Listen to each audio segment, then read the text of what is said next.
ಗಟ್ಟಿಹಳ್ಳಿ ಗ್ರಾಮದ ಪವಿತ್ರ ಪುಣ್ಯಕ್ಷೇತ್ರ ಭಕ್ತರ ಯಾತ್ರಿಕರ ಶ್ರೀ ಆಂಜನಪ್ಪ ಸ್ವಾಮಿ ಆಶ್ರಮ ಟ್ರಸ್ಟ್ ಆವರಣದಲ್ಲಿ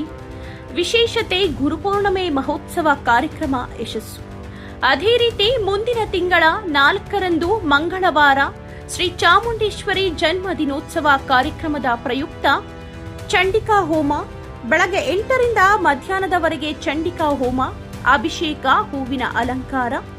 ದೇವರ ವಿವಿಧ ರೀತಿಯ ಪೂಜಾ ಕಾರ್ಯಕ್ರಮಗಳ ಸಹಸ್ರ ಸಂಖ್ಯೆಯಲ್ಲಿ ಭಕ್ತರು ಭಾಗವಹಿಸಿದ್ದಾರೆ. ಗಟ್ಟಿಹಳ್ಳಿ ಗ್ರಾಮದ ಭಕ್ತರು, ಅಣ್ಣೇನಹಳ್ಳಿ ಗ್ರಾಮದ ಭಕ್ತರು, ಜಡೇರಿ ಗ್ರಾಮದ ಭಕ್ತರು, ಮಾರೇನಹಳ್ಳಿ ಗ್ರಾಮದ ಭಕ್ತರು, ಹೋಳೂರು ಗ್ರಾಮದ ಭಕ್ತರು, ಜನಪನಹಳ್ಳಿ ಗ್ರಾಮದ ಭಕ್ತರು, ರಾಮಾಪುರ ಗ್ರಾಮದ ಭಕ್ತರು, ಊರಿನ ಗ್ರಾಮಸ್ಥರು, ಗಣ್ಯರು, ಹಿರಿಯರು ಮತ್ತು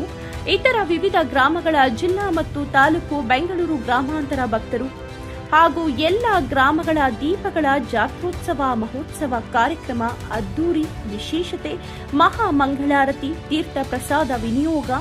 ಎಲ್ಲ ಭಕ್ತರಿಗೂ ಫಲಹಾರ ಮತ್ತು ಊಟದ ವ್ಯವಸ್ಥೆ, ಗೌರವಾನ್ವಿತ ಮುಖ್ಯ ಅತಿಥಿಗಳು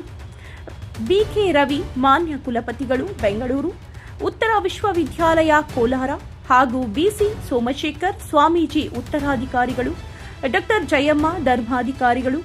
ಹಾಗೂ ಅಧ್ಯಕ್ಷರು ಮತ್ತು ಸದಸ್ಯರು, ಆಂಜನಪ್ಪ ಸ್ವಾಮಿ ಆಶ್ರಮ ಟ್ರಸ್ಟ್ ಗಟ್ಟಿಹಳ್ಳಿ ಹಾಗೂ ಸುತ್ತಮುತ್ತಲಿನ ಗ್ರಾಮಸ್ಥರು, ಆಶ್ರಮಕ್ಕೆ ಸಹಸ್ರ ಸಂಖ್ಯೆಯ ಭಕ್ತರ ಬರಲಿರುವ ಎಲ್ಲರಿಗೂ ವ್ಯವಸ್ಥೆ ನಾರಾಯಣ ಸ್ವಾಮಿರವರು ಹೃತ್ಪೂರ್ವಕ ಕೃತಜ್ಞತೆಗಳನ್ನು ವ್ಯಕ್ತಪಡಿಸಿದರು.